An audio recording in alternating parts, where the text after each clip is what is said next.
प्रिय छात्र एवं छात्राओं, मैं आरुष क्लासेस के माध्यम से आप सभी छात्र एवं छात्राओं को नव वर्ष की हार्दिक शुभकामना देता हूं और आपके उज्जवल भविष्य की कामना करता हूं।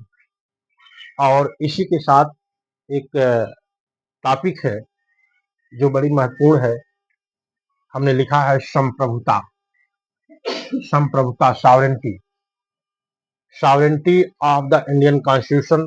भारत की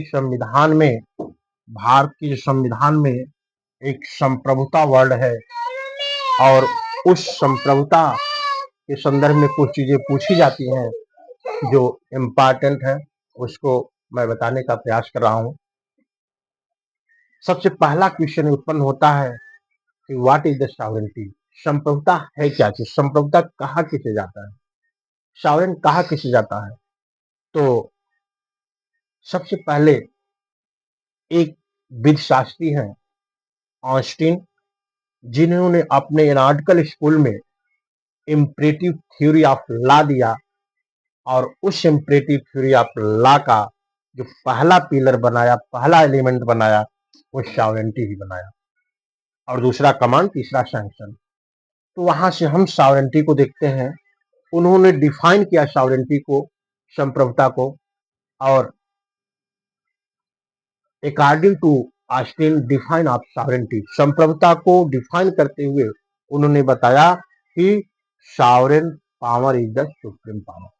यानी सॉवरेंटी वहां होती है, संप्रभु वह होता है जो सर्वोच्च होता है, सर्वोच्च शक्ति को संप्रभु कहा जाता है। अब हम देखते हैं संविधान के आधार पर यहां बताया गया है कि संप्रभुता जो है, भारत की संप्रभुता भारत की जनता में निहित है। भारत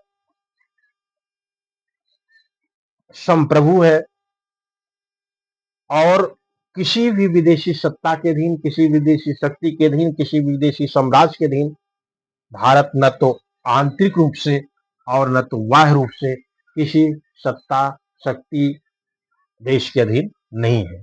अतः कह सकते हैं कि वह भारत एक संप्रभु है, अपने आप में स्वतंत्र है।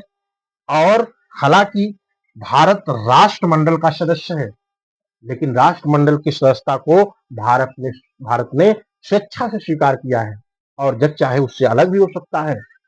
इस प्रकार से वह, उसकी जो सॉवरेंटी है, जो स्वतंत्र, जो संप्रभुता है, वह यह उस पर कोई प्रभाव नहीं डालती। ठीक है। और जो विदेशी नीतियों, भारत अपने हिसाब से विदेशी नीति भी बना सकता है, पॉलिसी बना सकता है। तो कहने का तात्पर्य यह है कि संप्रभु राज्य एक ऐसे राज्य को कहा जाता है, एक ऐसे देश को कहा जाता है जो आंतरिक रूप से और बाह्य रूप से किसी विदेशी सत्ता के अधीन, किसी विदेशी शक्ति के अधीन नहीं होता है, बल्कि वह अपने आप में स्वतंत्र होता है और स्वतंत्र रूप से अपनी नीति, पॉलिसी बना सकता है और लागू कर सकता है। इस पर हमने लिखा है कि भारत, यहाँ संप्रभुता जो है, यहाँ जो भारत में कहा निहित है, जनता में निहित है।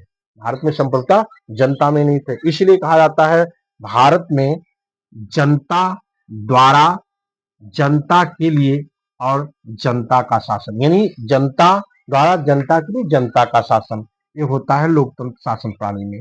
तो इस प्रकार से हमने देखा कि जो सॉवरेंटी है, जो संप्रभुता है भारत में, वो जनता में, पब्लिक में निहित है।